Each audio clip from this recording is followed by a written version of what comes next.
Hello everyone, कैसे हैं आप सब। स्वागत है आपका मेरे YouTube channel let's find bio में। आज हम पढ़ने वाले हैं न्यूक्लियस के बारे में। प्रीवियस वीडियो में हमने पढ़ा था सेल के बारे में, उसके बाद प्लाज्मा मेम्ब्रेन के बारे में, और अब जो शुरू होने वाली है वीडियोस वो होंगी सेल ऑर्गेनल्स के ऊपर। तो आज सबसे पहले हम डील करेंगे न्यूक्लियस के साथ। तो चलिए शुरू करते हैं।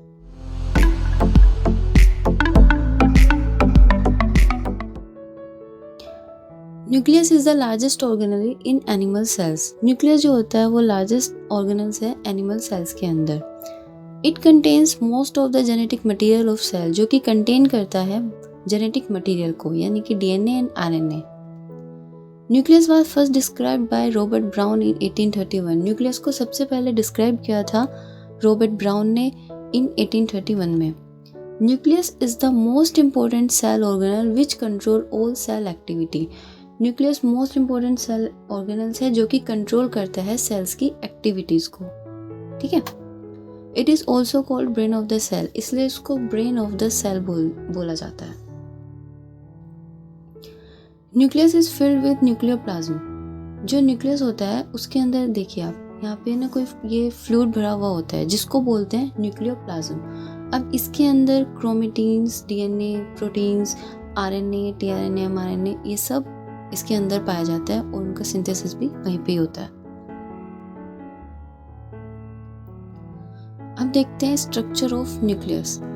The nucleus surrounded by two membranes, each one A phospholipid bilayer containing many different proteins. जो न्यूक्लियस होता है वो डबल मेम्ब्रेन स्ट्रक्चर होती है, ठीक है। और मेम्ब्रेन जो होती है वो बनी हुई होती है फॉस्फोलिपिड्स की, जैसे हमने प्रीवियस वीडियो में पढ़ा था सेल मेम्ब्रेन के बारे में, वही। तो फॉस्फोलिपिड्स की बनी हुई होती है और उसके अंदर बहुत से अलग अलग प्रोटीन्स पाए जाते हैं, ठीक। Nuclear envelope.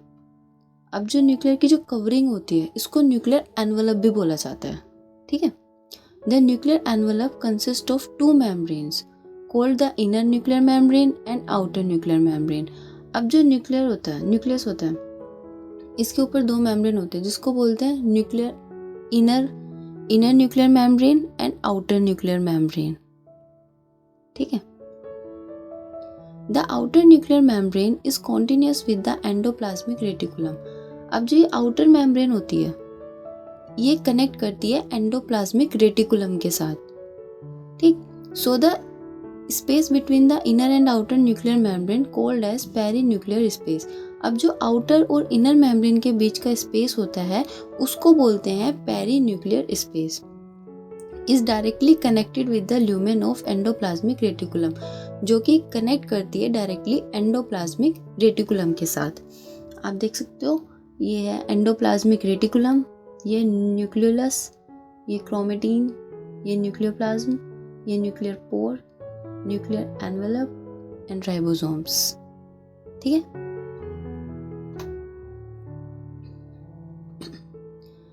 The critical function of the nuclear membrane is to act as a barrier that separate the content of the nucleus from the cytoplasm. अब जो न्यूक्लियर मेम्ब्रेन होती है उसका एक क्रिटिकल फंक्शन होता है जो कि वर्क करती है एज अ बैरियर। मतलब कि देखिए, जैसे कि न्यूक्लियस हो गया, अगर न्यूक्लियस के ऊपर मेम्ब्रेन नहीं होगी तो वो मिक्स हो जाएगा साइटोप्लाज्म के साथ। तो जो न्यूक्लियर मेम्ब्रेन होती है वो बैरियर का काम करती है, जो कि सेपरेट आउट करती है न्यूक्लियस के कंटेंट को फ्रॉम द साइटोप्लाज्म, यानी कि साइटोप्लाज्म से।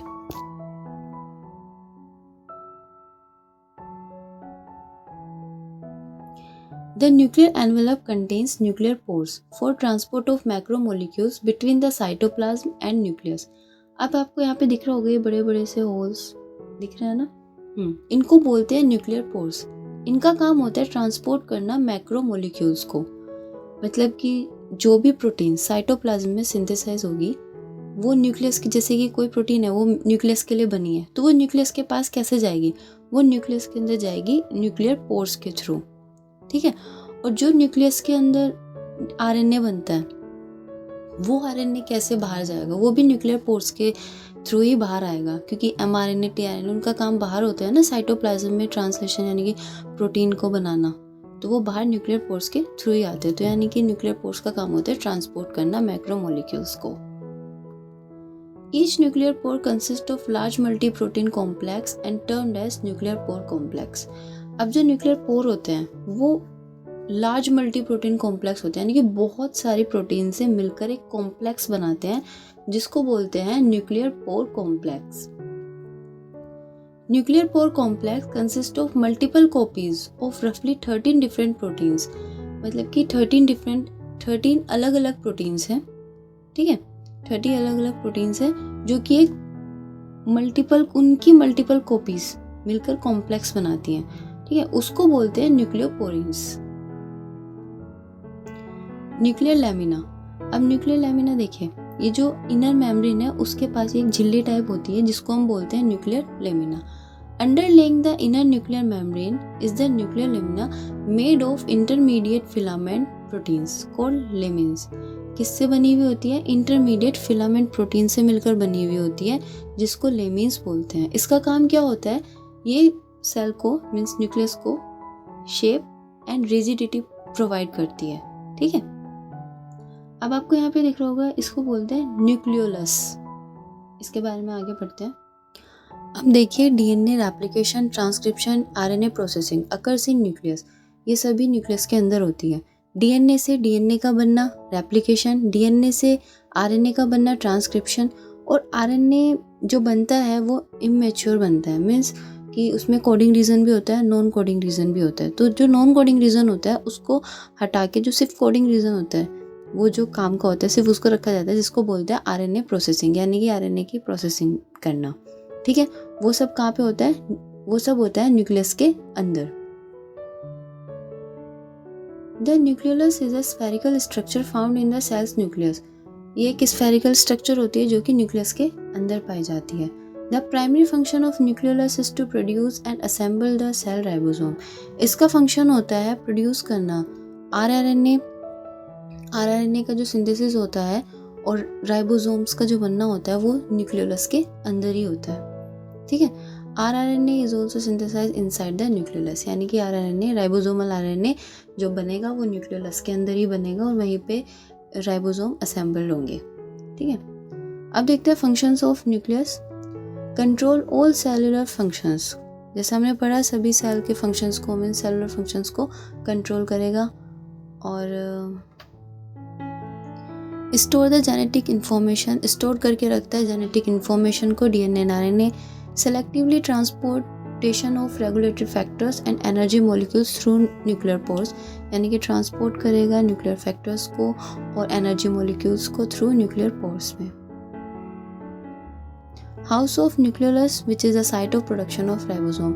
न्यूक्लियोलस के लिए उसके लिए हाउस का काम करता है, which is the site of production, जहाँ पे राइबोसोम का प्रोडक्शन चलता है। आज के लिए बस इतना ही। न्यूक्लियस का ये टॉपिक जो है यहीं पे कंप्लीट करते हैं।